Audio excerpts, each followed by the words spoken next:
I didn't blink when the dark wine spread across the fabric like a blooming stain. I just stared at her, my mother-in-law, her chin tilted slightly, her mouth twisted in that practiced smile. "These things happen," she murmured, though her eyes dared me to fall apart. I didn't. Not because the ruined dress didn't matter, but because I was holding a truth she hadn't discovered yet, a truth that would unravel her in front of everyone within the hour. I met her before I ever met the man who became my husband. Back then, she was warm, too warm. She pulled me close like I was someone she'd been waiting for, said I brought fresh energy, said her son finally had someone who balanced him, and like a fool, I trusted her. During that first year, she pampered me. Homemade soup, when I was sick, little gifts, compliments said loud enough for everyone to hear. She introduced me proudly, telling people she couldn't wait to call me her daughter. But over time, something changed. Not suddenly, quietly. A stray remark here. A strange look there. Pieces that only made sense when I stepped far enough back to see the whole picture. Don't get used to this attention.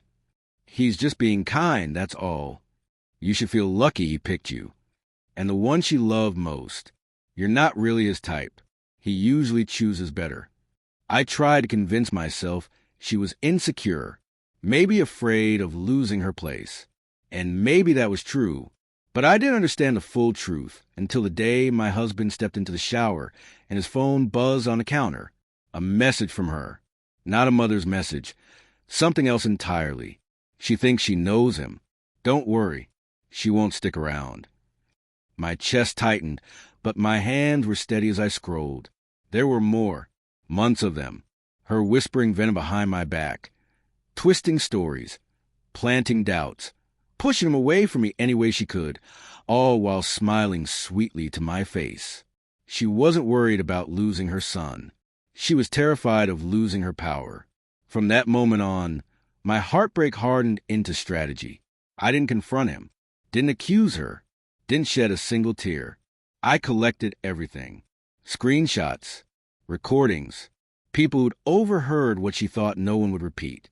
Proof of every lie she'd fed him, every moment she tried to sabotage us, every cruel thing she'd said about me behind closed doors. She was good, methodical, and quiet, but I was better. Because I had something she would never expect from me. Patience. I waited for the wedding. The one day she wouldn't be able to resist putting herself on display. The day she'd be certain she'd already won. And like clockwork, she proved me right. When she accidentally spilled wine on my dress, she expected me to shatter. She expected tears. Panic. Chaos. A ruined ceremony. But she misjudged the woman she'd spent years trying to belittle. I walked away calmly, letting her think she'd succeeded. She assumed I wanted to change my dress. I didn't. I wanted to end the game.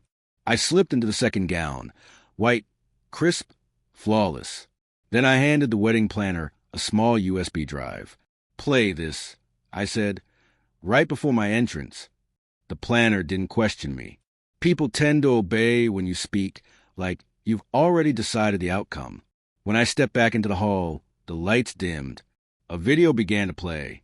Her voice, her messages, her laughter as she mocked my family, her bragging about how easily she manipulated her son, her insults, her lies, everything she'd done to try and break me. 200 guests watched it all.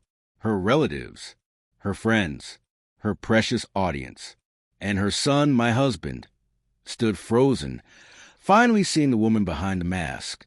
Gasps spread across the room. My husband paled, and she stopped breathing for a moment. I walked down the aisle through stunned silence. My husband moved toward me, eyes wet. "How long have you known?" "Long enough," I said. "Long enough to let the truth speak for itself." He looked at his mother, then at me, and the words I'd anticipated finally fell from his lips. "I'm sorry. I didn't want to believe she was capable of this." She broke then. "You're choosing her over me? After everything I've done." He whispered, "Exactly. After everything you've done." And in that moment, her self-built throne shattered. Later, when the humiliation had settled deep inside her like frost, she cornered me. You destroyed me, she spat. I smiled gently. No, you exposed yourself. I just made sure the room was watching. She had nothing left to say, because she finally understood that I wasn't the fragile girl she tried to push down. I was a woman who watched silently, planned carefully, and struck only when the moment was perfect. And as I stood beside my husband, surrounded by people who finally saw the truth, one thing became clear. She hadn't spilled that wine to ruin me. She spilled it because she couldn't hide who she truly was anymore, and I simply let the world see it.